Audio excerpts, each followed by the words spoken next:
IVM.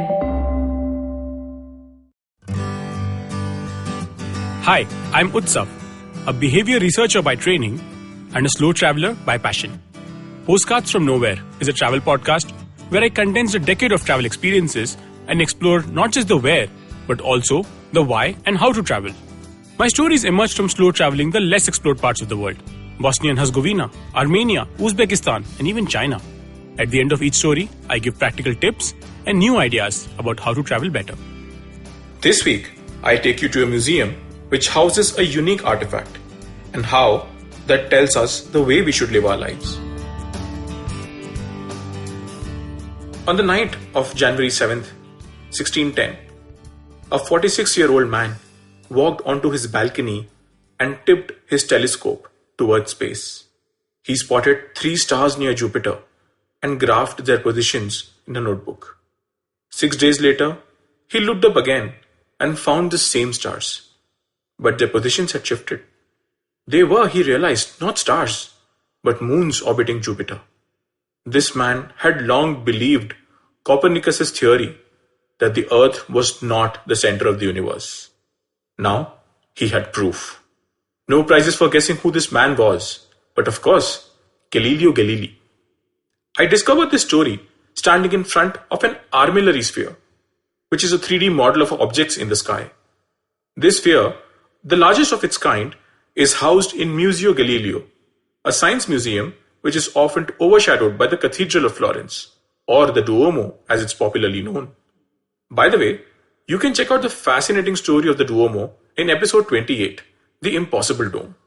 The museum, though, houses the most prized of Galileo's instruments, including that very telescope which Galileo used to discover the moons of Jupiter.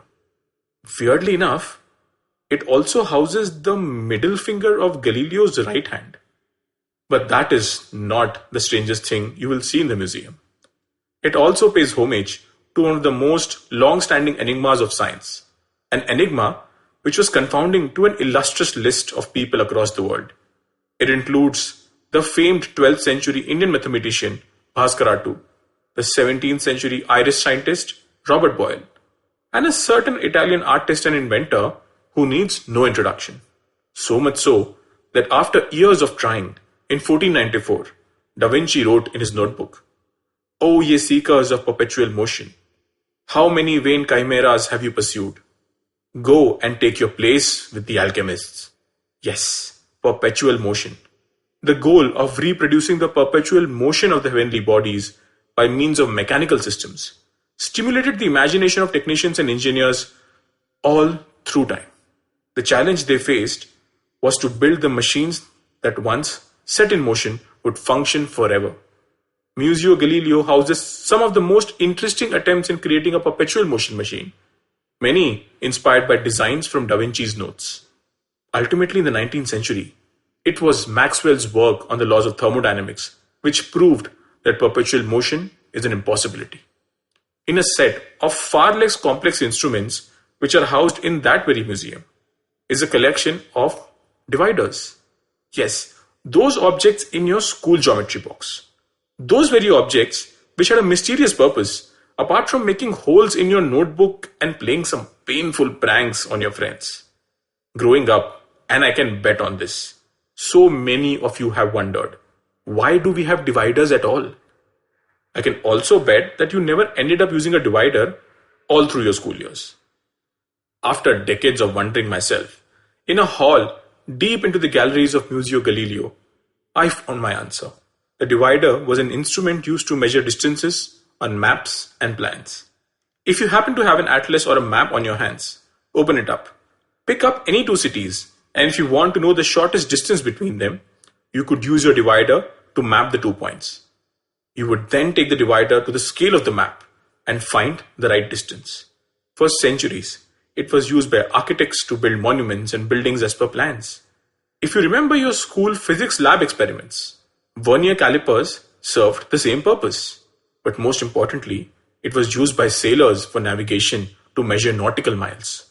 The compass gave them direction, and the divider gave them distance. Direction and distance.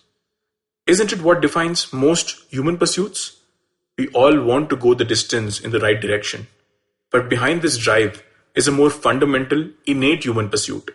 This is the pursuit which made Galileo pursue heliocentrism, which made Da Vinci chase perpetual motion, and which made countless explorers from Columbus to Magellan to Ibn Battuta undertake life-threatening journeys. The chances of success were remote, but yet they labored on. Because across centuries and even today, there is one motivation which trumps all of them: the desire to be remembered, the desire to be imprinted in our collective memories. These pursuits are the ultimate insurance against impermanence. As much like Galileo and Da Vinci, we need to figure out which goals to pursue doggedly and which ones to give up gracefully. The distinction is important because depending on the scale of time you use, everything is impermanent. Everyone will be forgotten over millennia, if not centuries. What matters is what we do with our time now, because the only scale of time which truly matters is the moment. If you like this podcast, don't forget to check out other interesting podcasts on the IVM network.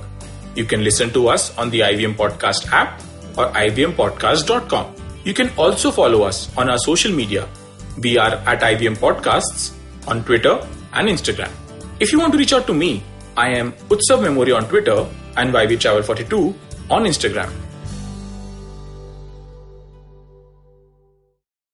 I hope you enjoyed that show. I'd like to thank our sponsors this week, Paytm Money and Intel. We appreciate their support. It's been a really fun week, guys. We've had some great episodes on your old favorites. Cyrus Says, Advertising is Dead, Edges and Sledges, Football Shitball had a really fun episode as well. Definitely do check it out. I'm sure you're going to enjoy yourselves. And thanks for listening, and we hope to catch you again next week. Advertising is dead. Yep, you heard me right. Advertising is dead. We're all in the content business now. Let's not call it news, TV, radio, etc., etc. It's all content, and we're in the middle of this weirdly exciting phase where all the borders and lines that have been drawn over decades has been swept away by this lovely thing called the internet. We're a show where we don't dwell on just the stuff that is now, but rather the wider stuff about advertising, media, content, and the whole goddamn circus surrounding it. Tune in every Tuesday for our weekly unboxing of the mystery box we used to call advertising. I'm Varun Dugirala, co-founder and content chief at The Glitch, and this is my new podcast, Advertising is Dead.